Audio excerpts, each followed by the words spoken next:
You know, when you think about origin stories, a lot of them start with, well, chaos, right? A big bang, a random explosion. But what if a beginning wasn't about chaos at all? Today, we're going to look at a totally different kind of origin story, one that's built from the very first moment on deliberate, intentional order.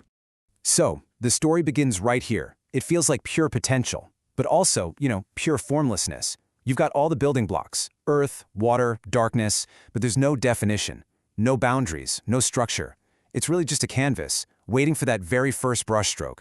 And the very first act isn't just creating something out of nothing, it's an act of making a distinction. We go from that formless state on the left to the very first commands on the right. And notice what's happening. These are all acts of separation, of giving form and boundary. Light is separated from darkness. Waters are gathered together. Order is being carved out of the chaos.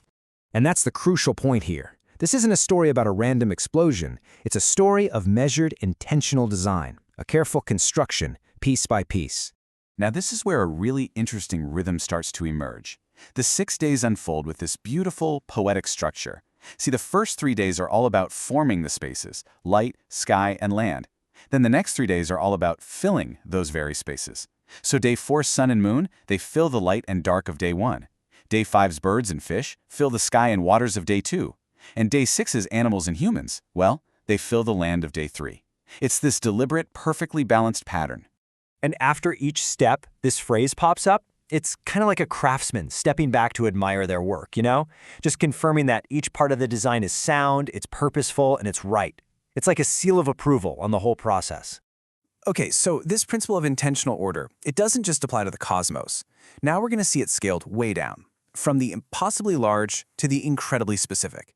We're going from the creation of the entire universe to the creation of one single sacred space. So you see this number, 2.5 cubits, it might seem totally random, but it's actually part of a super detailed set of instructions. It's a precise measurement for building the Ark of the Covenant. Nothing is left to chance. Every length, every material, it's all specified in a divine blueprint. This one phrase right here, this is the key. It's repeated over and over and over again throughout the instructions for building the tabernacle. The point isn't just about getting the measurements right, it's about being perfectly faithful to the design. The beauty is found in following the plan. And it wasn't just the ark either. The entire sacred space, the table, the lampstand, the altar, even the clothes the priests wore, all of it was constructed according to the same meticulous, ordered blueprint. Every single piece had its place, its purpose, its precise design.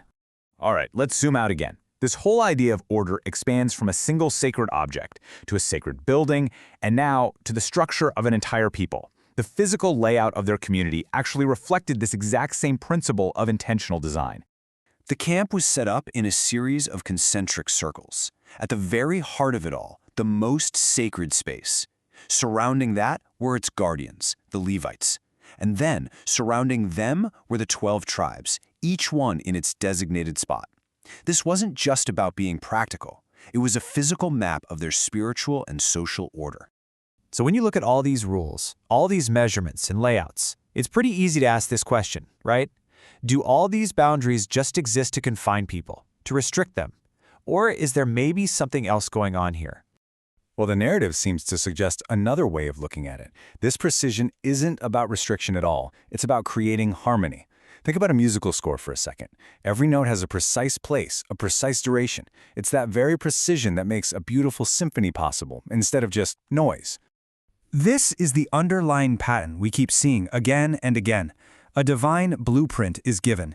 It's executed with perfect faithfulness, and the result isn't presented as some rigid structure, but as a thing of beauty and harmony. So what we've seen is this one core principle applied at literally every scale, from the grand cosmic rhythm of the universe, all the way down to the architectural details of a place of worship, and finally to the social structure of how a whole community of people live and move together. And that leaves us with a final thought to mull over.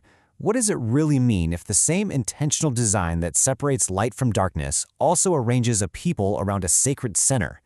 It suggests this deep, elegant connection between the universal and the personal, where everything has its place in a grand, harmonious design.